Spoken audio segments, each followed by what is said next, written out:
आपको स्पर्श नहीं कर सकता।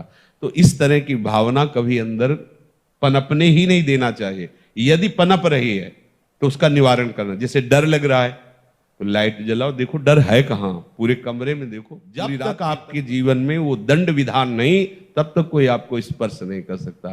तो इस तरह की भावना कभी अंदर पनपने ही नहीं देना चाहिए। यदि पनप रही है तो उसका निवारण करना। जैसे डर लग रहा है कहाँ, पूरे कमरे में देखो, पूरी रात कीर्तन करो, देखो कहाँ है।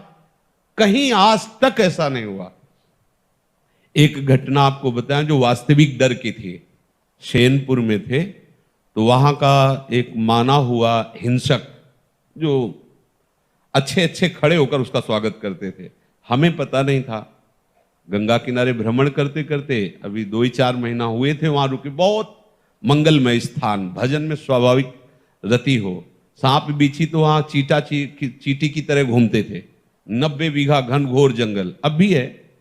अब क्या दशा है उसकी वो तो हमें पता नहीं जंगल की। गंगा जी नीचे से बह रही। तो एकदम जो प्रधान गेट था, श्री स्वामी मग्नानंद सरस्वती जी की तप स्थली, प्रधान गेट के पास बैठे हुए थे 2-4 वयोवृद्ध जन ऐसे प्रश्न कर रहे थे, ऐसे भगवत चर्चाओं। वो मोटरसाइकिल से आया और वहां उस गेट से कोई जूता या वाहन अंदर नहीं जाते थे, पर वो जूता पहने वैसे। तो स्वाभाविक जो वहां की नियम पद्धति थी उसके भाव से प्रेरित होकर हमने कहा भाई कैसे। वहां जो बैठे हुए थे वो तो कुछ नहीं बोले।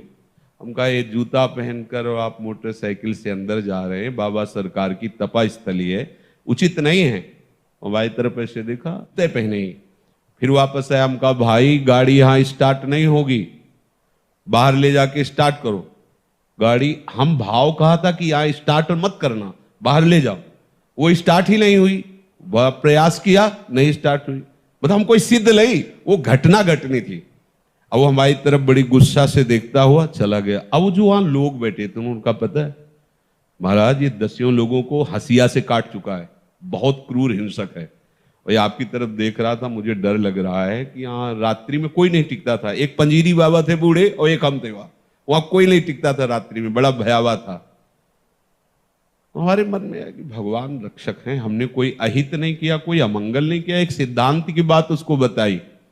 सुबह गंगा स्नान करके विशाल अशोक का वृक्ष, उसके नीचे हम पद्मासन लगाए बैठे हुए थे।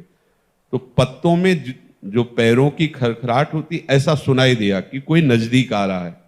तो आंख खोली, देखा वही व्यक्ति थे। एक बार तो मन बड़ा विचित्र होता है, एक बार तो ऐसा लगा। फिर आंख खोल के बैठ गए, सामने आया।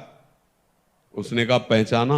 हम कहा आप वही हैं जिनको कल हमने रोका था कि आप है। तो बोले मुझे जानते हो? तो हम कहा आपको तो नहीं जानते, लेकिन आप हमें नहीं जानते होंगे। भगवत आवेश में हो गए एकदम। हम कहा आप हमें नहीं जानते होंगे। तो उसने पहले चाकू निकाली और रखा, बोले इसको जानते हो? कहाँ जान। फिर पिस्तौल निकाली, ऐसे रखा, बोले इसको जानते हो? हम कहा हमारे पास कमंडल रखा था, ऐसे खोला और गंगा जल। हम कहा इसको जानते हो? हम कहा केवल हम और तुम है, वृंदावन में है, एक शब्द का मिस्टेक ले।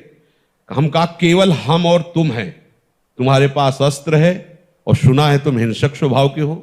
तुम अपना प्रयास करके देख लो, एक बार हम अपना प्रयास करेंगे। गंगा जल केवल है, आप करके देख लो।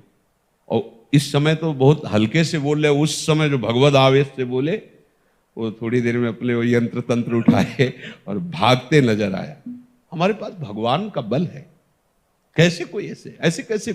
उनकी इच्छा है तो कुछ भी हो सकता है। अगर उनकी इच्छा नहीं तो प्रभु प्रहलाद जी के ही केवल नहीं है, प्रभु हम सबके हैं। बस ऐसे जैसे यंत्र में चढ़ा हुआ कठपुतली नाचता रहता है, वैसे मेरे स्वामी मुझे नचा रहे। क्या करवाना है, क्या करवा रहे हैं, ये वो जाने, उनका काम जाने। पर आज हमें ऐसा विश्राम है जैसे बाहर से नौकरी करने पर अपने घर आए और फिर आराम से अपने परिवार में नहीं सुखपूर्वक रहता है, ऐसे हमें लाडली जी की शरणागति से, वृंदावन धाम से मुझे ऐसा विश्राम मिला है। अब कोई परवाह नहीं रह गई, न जीने की, न मरने की, न साधना की, न सिद्धि की, न दुर्गति की, न सदगति की। एकदम फ्री, एकदम फ्री। और उसका हम परिणाम देख